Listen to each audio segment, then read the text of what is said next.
तब काली का क्रोध मिटाने आए निरंजन शिव त्रिपुरार। आए निरंजन शिव त्रिपुरार, आए निरंजन शिव त्रिपुरार। पाँव पड़ा जब शिव जी के ऊपर, पाँव पड़ा जब शिव जी के ऊपर, जीव चंडिका ने निकाली।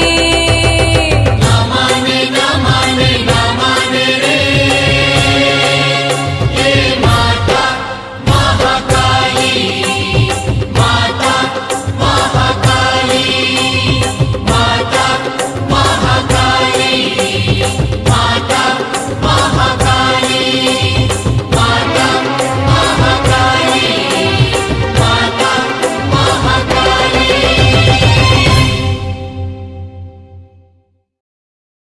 Likey